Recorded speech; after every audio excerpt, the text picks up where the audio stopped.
Welcome back to Victini News. This is your host, Cuban. We've reached the final week of the regular season. 4 coaches are already locked in playoffs, which is Cake, Effie Master, Arson, and Viking. But that still leaves 4 open spots, and 9 coaches are fighting for them. The playoff race is wide open, and every battle counts. But before we talk about week 8, let's look back at the results from last week and see how we got here. Starting the recap with the Ottawa Ordinaries against the New York Low Kicks. Early on in the match, CB Fries decided to sack his Iron Moth to set up T-Spikes, and it became clear after a few rounds that both coaches were not preserving their Pokemons. They just went full out attack. Thanks to Serene Grace and 2 special defensive drops, Lack of Interest looked to be in control, and especially after Terrapagos managed to set up with Calm Mind and putting out huge Terra Star Storms. But Urshifu started doing Urshifu things. Wicked blowing more and more Pokemons from Lack of Interest, looking like he can take out the whole team and winning the match for CB Fries. But the Zoroark Hisui had a focus sash, and thus it took the hit from the Urshifu, managed to damage it enough to put it into E-speed range from the newest member of Lack of Interest's team, Lanoon, giving Lack of Interest the 1-0 victory. That was a very important win, as this put both teams at 3-4 in the standings. Our second match between the Fighting Lando T's and the Lively Town Licky Licky, between Red Sox Alex and Bang, had Gardevoir from Red Sox Alex be defeated very early on without doing a single bit of damage. Looking at some weeks beforehand, Gardevoir was one of the key Pokemons from Alex to win matches, so losing it early and without having to done anything is a huge blow. That's very good for Bang. Then we saw a lot of trading between Regenerator Mons, where there wasn't really any significant damage. The biggest damage was probably done by the Garchomp, who took 2 kills using Stomping Tantrum. With the fight going on and on and on, and there's more and more chip, it came to the point where everything just dies to Palafin. Bang came in with Palafin and Jet punched his way to a 3-0 victory, putting him into a very advantageous situation at 4-3, and Alex into a do-or-die match against CB Fries next week. In our third match, we had the Hyderabad Honchgirls taking on the Dunsparce United. Both teams have already qualified for playoffs, so Arson used this chance to try out a little bit of his bench, and his team came out running. Ting Lu taking out Nidoqueen, barely taking any damage, and doing 80% to the Diancie of Effie Master. But the Diancie only needed 20% of its own HP to take out the Empoleon while dying to its own Life Orb damage. Then we had Chi-Yu take the stage and do massive damage, as that's what Chi-Yu does. Even using the Custap Endure tactic to take out the Honchkrow before being killed by the Enamorus. But then Samacenta hit the field. Samacenta is one of the strongest Pokemons on the draft board, and a lot of people have had issues dealing with it. But Arson had a plan, and this plan involved Venusaur. Venusaur comes in and manages to win the 1v1 against the Samacenta, leaving it with 50% HP. That's when Latios hit the field. Latios, everyone would have expected to be a special attacker here. Arson, maybe thinking the same, switches out to preserve the Venusaur, but then Latios used Dragon Dance. It was a physical Latios. And that surprise and that single Dragon Dance is all what Effie Master needed, cleaning up the rest of Arson's Pokemons, taking the 3-0 victory. putting him solely at the top of the leaderboard. Continuing, we have the ABBs taking on the Carolina Incineroars. Glitchy Mix is already out, but Drakion isn't. So this match was more or less to give Drakion a better position in the playoffs and Glitchy Mix to prove that maybe his season wasn't the best, but he is still a threat to deal with. And did he show that?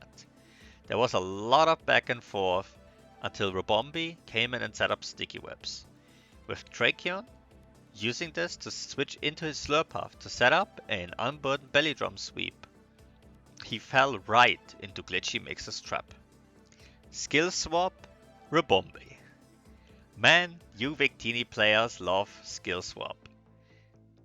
And, I say, the mod team lost it as well.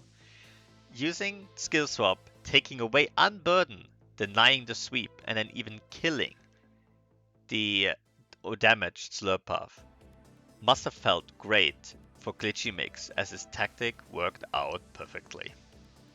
Slowbro from Drakion tried his best to claw back the game, poisoning Primarina and even defeating the pesky Robombi.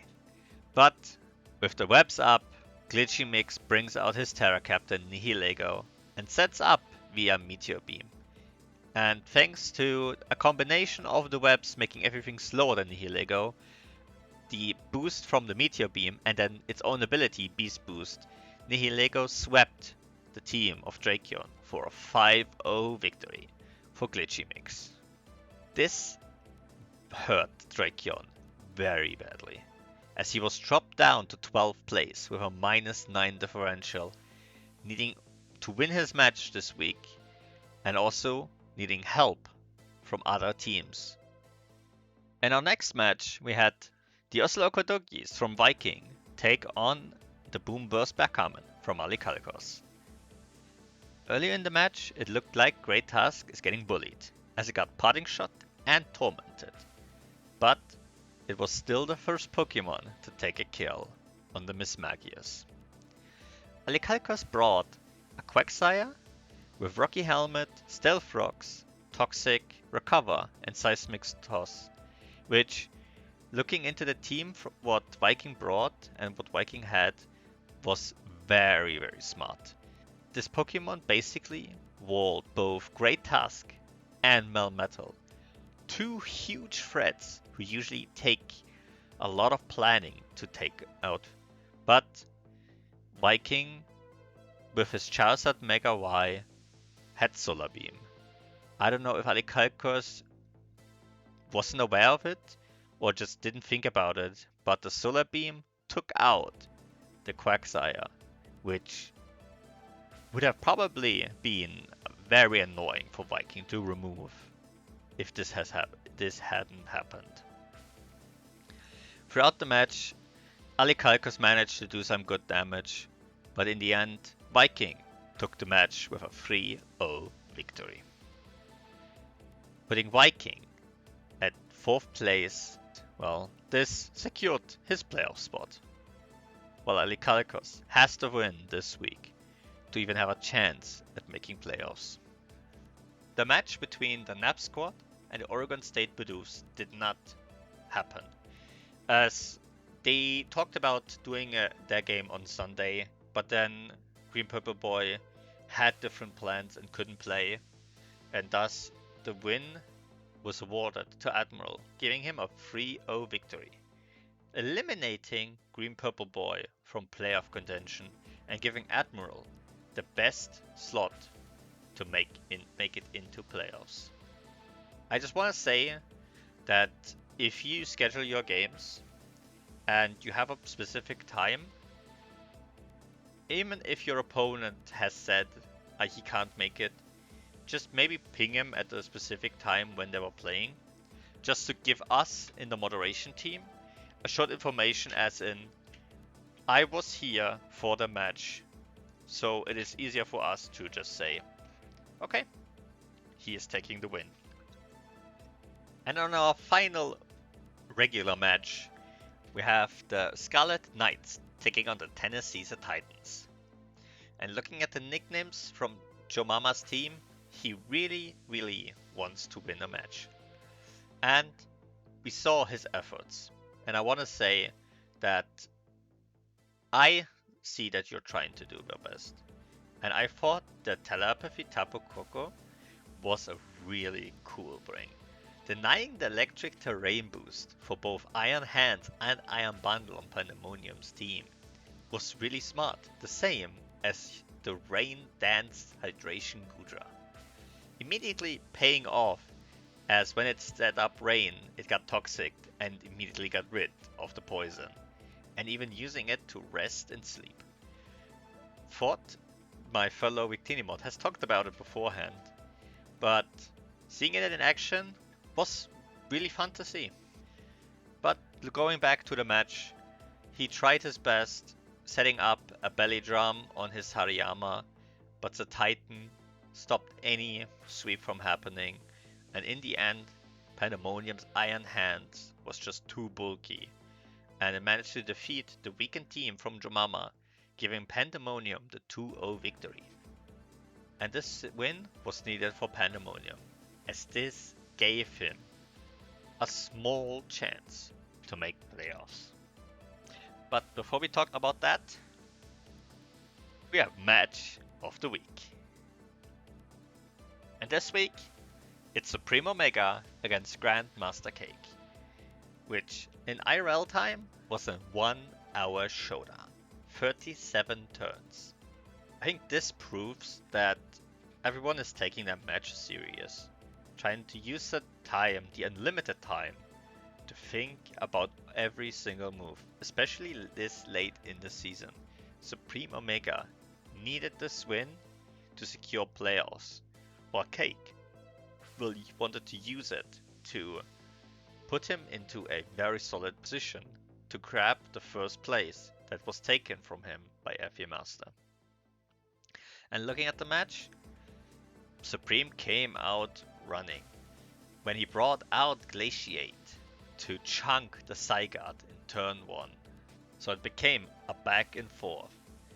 When Quaquaval hit the field and it started to Aqua Step, Pecharunt came in and took a knockoff, activating its weakness policy and barely surviving with 4%.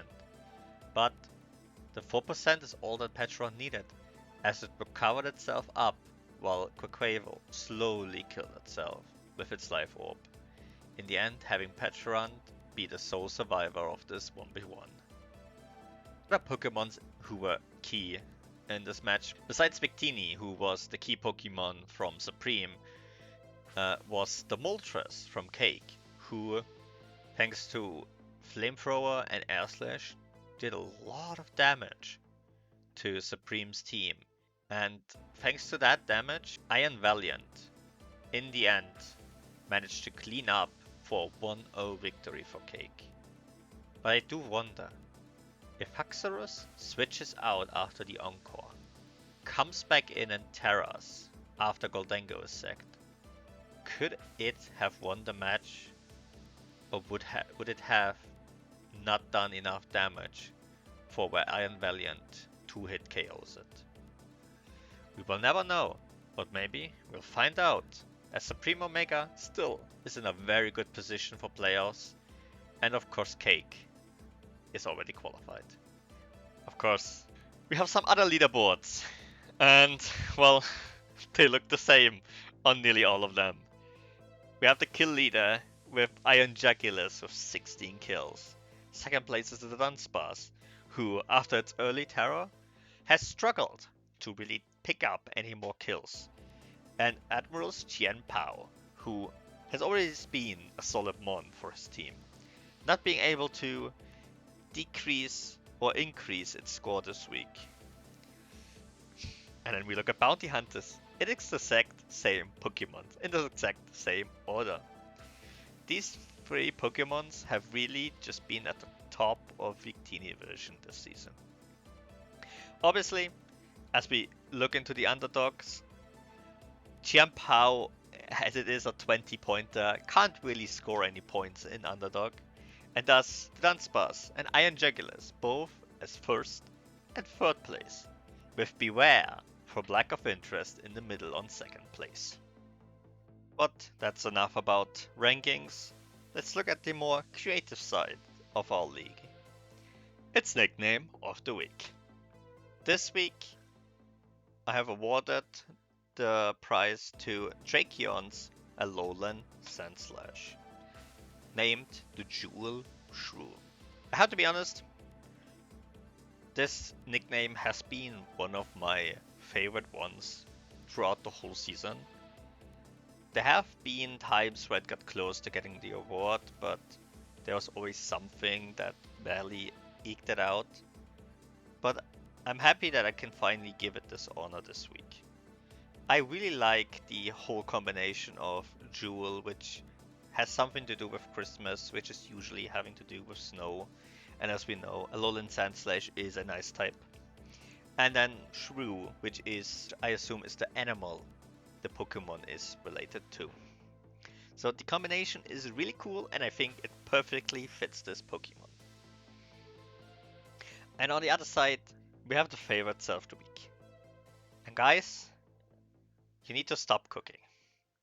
Because I had 4 different choices this week. I was not sure which one would be my favorite. The Goodra with the hydration, the Victini with Glaciate, Blue Flare and Psychic, the Skill Swap Robombi, or even the Quagsire with its total walling of physical mons. But in the end, we have decided to give it to the Latios, as most people would assume it as some sort of Draco Meteor bot. But this time, FE Master showed that you can use physical Latios without having its Mega form, successfully pulling out a sweep, showing that sometimes your worst stat could be your better stat. While this was all fun in games, let's look at the more serious side. This week's schedule. And we're starting off with Dunsparce United against Oslo Okodokis.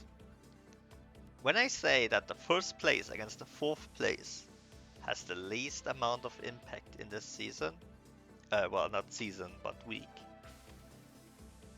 you know this week will have bangers. Both teams will try to confirm their top 4 finish. FE Master is basically confirmed, but he wants to keep first place, while Viking has to have a good result or lose low enough that others can't catch him, so he can stay in the top 4. While both of them have confirmed playoffs, the New York Hydreigons from Supreme Omega will try to confirm their player spot against the Hyderabad Hunchcrows from Arson, who is sitting firmly in 3rd place at the moment. For Supreme, he can win and he can lose. But I'm sure he rather wants to win here. Then we have the Boom Burst Backgammon, taking on the Carolina Incineroars. Both teams need to win. Both teams want to win. And they need help from others. And with help, I mean the others need to struggle a little as well. Whoever wins this match puts themselves into a prime position for playoffs, but the differential will be key. The same how it goes for the Scarlet Knights, who are taking on the Oregon State Bidoof. They need a 5-0 or 6-0 victory to even have a sliver of hope for playoffs. While Pandemonium is looking for a miracle, everyone's eyes will be on the Tennessee Titans, who are taking on the Ottawa Ordinaries. Joe Mama might have not won a game this season so far, but if he takes this win, he will have the most impact in the whole season, potentially changing how everything plays out, as him defeating Lack of Interest opens so many options for everyone else. While of course, Lack will try to prevent that and confirm his own spot in the top 8. Then we have our match of the week. The New York Low Kicks from CP Fries taking on the Fighting Land OTs from Red Sox Alex. Both teams just want one thing, and it's a victory. Win, and you're basically confirmed in playoffs. There is a small chance that the winner does not make playoffs, but it is very unlikely to happen.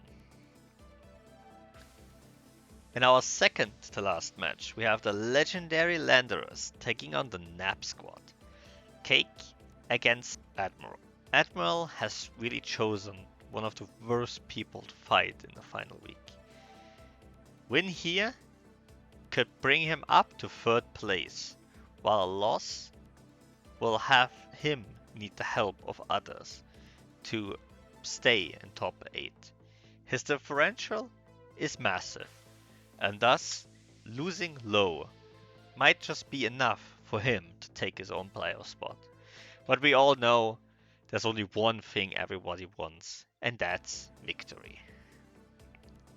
And victory is something Bang wants in our final match. The Lively Town Licky Licky taking on the ABBs. Glitchy Mix has already somewhat spoiled Drakion's season last week, and he can spoil another one, as he takes on Bang, who is currently sitting with a very solid 4-3. He got the wins, but will that be enough? A win confirms him. A loss might just kick him out of top 8. Every single match counts here. With the final week of the regular season underway, we cannot forget about the looming threat on the horizon.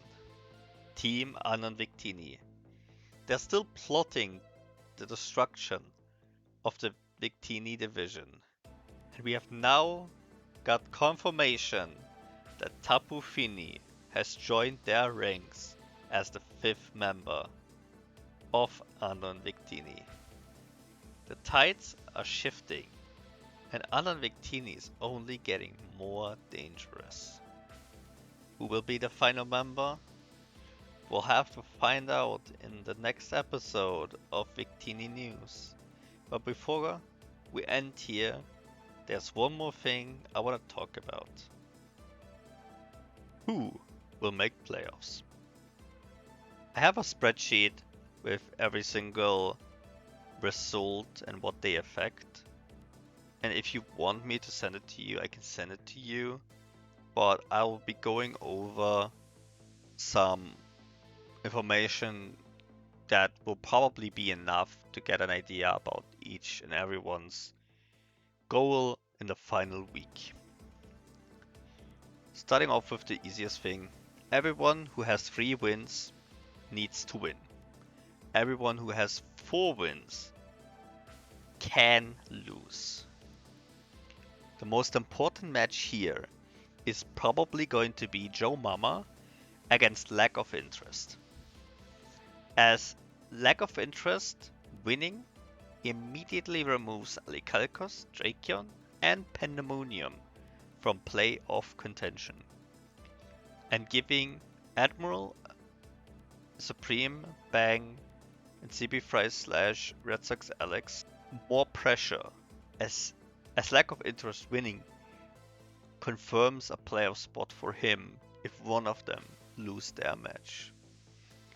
But of course, Alex and CB Fries don't really care about Lack of Interest winning, as they have to win their own match, and only the winner will have a chance to make playoffs. CB Fries needs a 3-0 victory to always be confirmed, while Alex either needs Supreme, Bang, or Admiral to lose, or to win higher than Lack of Interest. If Lack and Red Sox Alex both win with the same scoreline, they will be in a tiebreaker. for potentially 8th place, unless one of the other 4 win members lost their match. For Pandemonium to make it, he himself needs a 5-0 or 6-0 victory. And Drakium himself also needs to win at least 4-0, 5-0 or 6-0, as any other scoreline will mean automatically that both teams cannot make playoffs. Obviously, the higher you win, the better your chances are. For Bang, Supreme, and Admiral, if you are deciding that you will lose, you should aim for roughly a 3-0 loss, as that will put you into a danger zone, but it will need work from the coaches below you to potentially overtake you. And of course, whoever is below you, if they lose harder than you lose, your player spot looks really good as well. But that's enough for me. If you want any more information, feel free to message me. I will try to keep you updated as much as possible and answer as fast as possible. But other than that, I will see you guys next week. Thank you all for watching, and as always, have a nice rest of the week and good luck in your games. Goodbye.